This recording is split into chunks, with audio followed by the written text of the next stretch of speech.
कक्षा 9th के सभी बच्चे ध्यान देंगे। आज आपका मानचित्र कार्य, ये भारत की कुछ प्रमुख नदियां हैं जो आपके भारत के मानचित्र में आपको समझाई जाएंगी कि कौन सी नदी कहाँ पर है, कहाँ से निकलती है। सबसे ऊपर से हम स्टार्ट करते हैं।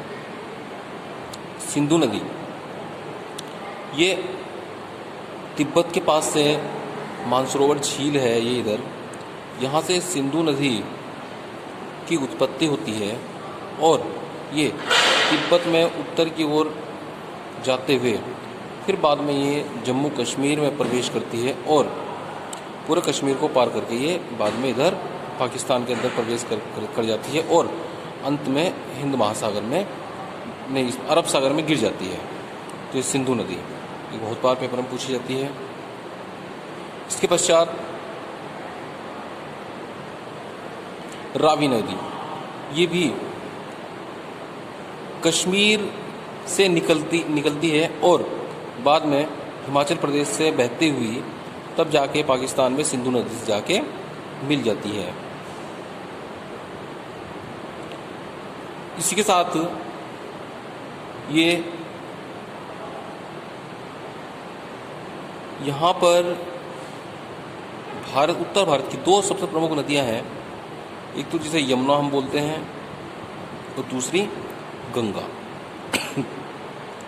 यमुना नदी उत्तराखंड राज्य में यमुनोत्री से निकलती है और ये उत्तराखंड, उत्तर प्रदेश, हरियाणा, दिल्ली से बहते हुए यहाँ इलाहाबाद में गंगा नदी से आकर मिल जाती है। इसी प्रकार से गंगा नदी उत्तराखंड के गंगोत्री से निकलती है और हरिद्वार से ये प्लेन मैदान में प्रवेश करती है और फिर उत्तर प्रदेश, बिहार, बंगाल आदि राज्यों से बहते हुए बांग्लादेश में प्रवेश कर जाती है और यहीं से ये बंगाल की खाड़ी में जाकर मिल जाती है।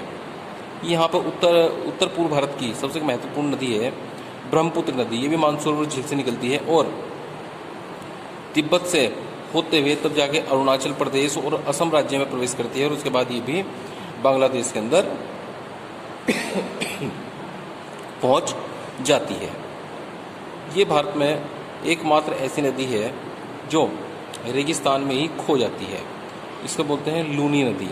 ये यहाँ पर राजस्थान में अरावलियों की पहाड़ियों से निकलती है और कुछ 100 किलोमीटर चलने के बाद अपने आप ही रेत में ये नदी गायब हो जाती है। इसके बाद दक्षिण भारतीय प्रमुख नदियाँ देखते हैं कि नर्मदा नदी, ये अमरकंटक, मध्य प्रदेश में अमरकंटक है एक जगह, वहाँ से निकलती है और मध्य प्रदेश, महाराष्ट्र में होते हुए नर्मदा नदी अरब सागर में गिर जाती है। इसी के पैरेलल समांतर ताप्ती नदी है, ये भी इसी के समांतर बहते हुए ताप्ती नदी अरब सागर में जाकर मिल जाती है। इसके बाद मध्य प्रदेश से ये महानदी का उद्गम होता है। ये नदी मध्य प्रदेश और उड़ीसा में होते हुए तब जाके ये बंगाल की खाड़ी में जाकर मिल जाती है। इसी प्रकार से कावेरी नदी है, ये महाराष्ट्र के नासिक से निकलती है और महाराष्ट्र, आंध्र प्रदेश आदि राज्यों में बहती हुई ये नदी भी बंगाल की खाड़ी में मिल जाती है। कृष्णा नदी, ये कर्नाटक से निकलती है और आंध्र प्रदेश होते हुए ये भी बंगाल की खाड़ी में मिल जाती है। इसी प्रकार से ये कावेरी नदी है, इसकी भी उत्पत्ति कर्नाटक और केरल के आसपास से होती है और ये भी नदी दक्षिण भारत की प्रमुख नदी है। इसे दक्षिण भारत की गंगा के नाम से भी जाना जाता है। ये भी अंत में आके अरब सागर में, इस बंगाल की खाड़ी में मिल जाती हैं। तो इस प्रकार से ये भारत की कुछ महत्वपूर्ण नदियां हैं। सभी भैया बहन इन्हें अपने मानचित्र में पेंसिल से बनाने का प्रयास करेंगे और इसकी प्रैक्टिस बार बार करेंगे।